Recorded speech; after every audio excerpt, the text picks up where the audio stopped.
and welcome to Logan Sounds Off, where I talk about books, music, and a whole lot more. I'm your host, Logan Kelly.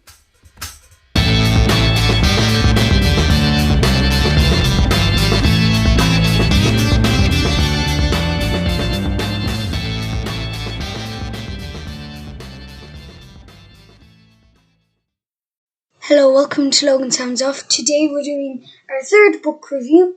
We're going to be talking about Moon Boy, The Blunder Years, The Jungle Book, and Harry Potter and the Philosopher's Stone, or the Sorcerer's Stone, as some people will call it.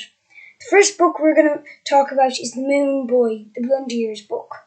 This is a book set in Boyle in Roscommon about a boy called Martian Moon, who is fed up with being the only boy in a family of girls because he lives with a mom and he has 3 other sisters which are girls.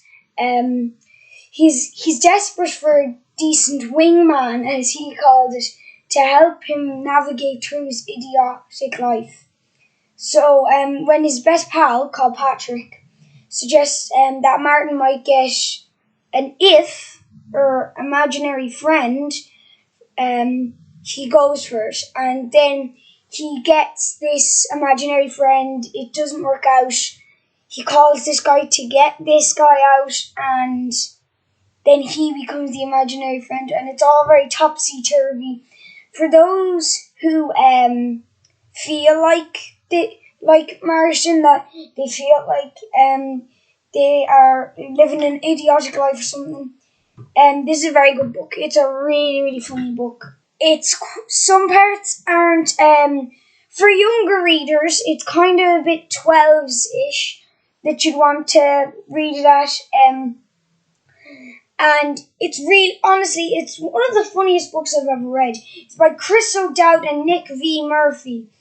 There was a series of this book on Sky One, and that was really good, apparently, too.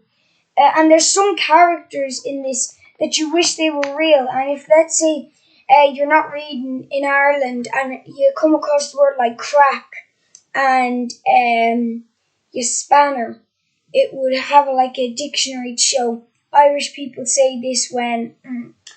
The next book that I want to talk about was Harry Potter and the Philosopher's Stone by J.K. Rowling. I was kind of skeptical when I decided I wanted to do a book review on this, simply because everybody knows about this book, and once they read the blurb, they're entranced into this lovely new world. But I decided I may as well do it anyway. It's not that big of a book, the first one. It's only got over 300 pages, that's all. The last couple of books have 600 and stuff. This book was released in, I don't know actually, it was released anyways around 20 years ago. Yeah, 20 years ago. And wow, it's just a really fabulous book. And you'd read the books first and then watch the movie. There's a lot of differences between the two books. So you might not like the movies, but you might love the books. You might not like the books, but you might love the movies. It's kind of one of those kind of things that there's 2 types of people. You can share the magic with your friends on HarryPotterBookNight.com, and you can do also at the back you can look at fact files about J.K. Rowling.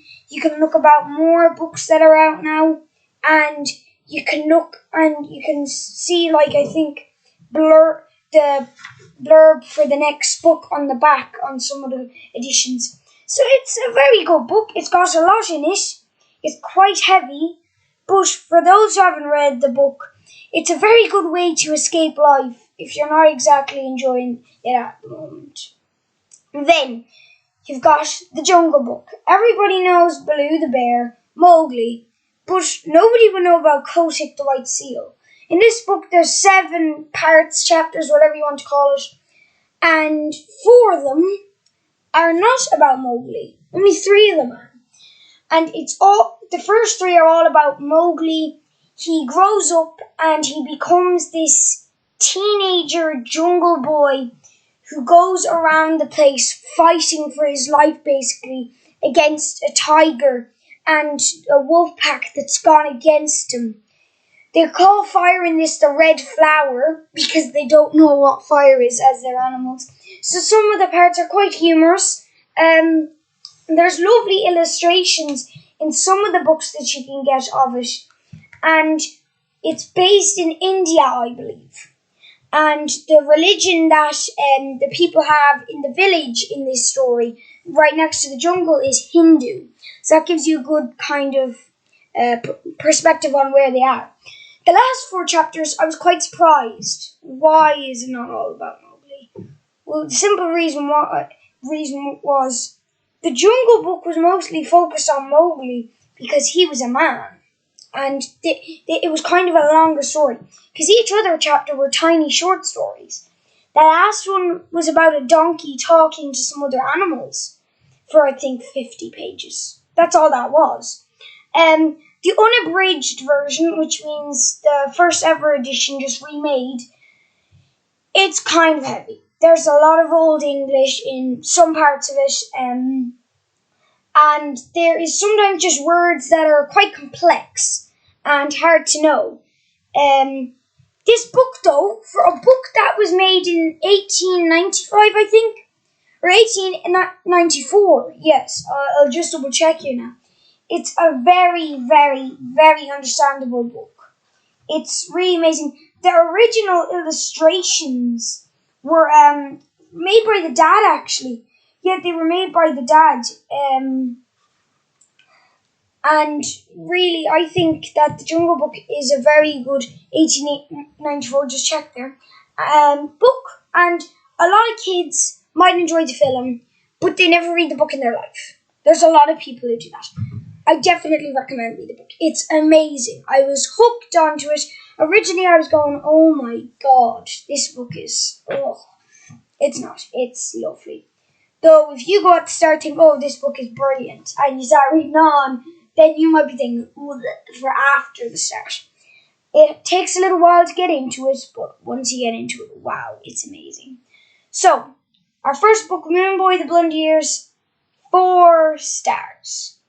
Harry Potter and the Philosopher's Stone, 6 out of 5 stars, because everybody knows who J.K. Rowling is. I just spent mathematics. The Jungle Book, 4.5 stars. That's all we have for today. I hope you enjoyed this episode. I hope you enjoyed listening to this episode of Logan Sounds Off. You can follow me on X, Facebook and Instagram at Logan Sounds Off. And don't forget to subscribe and not miss any more cool episodes. Bye guys!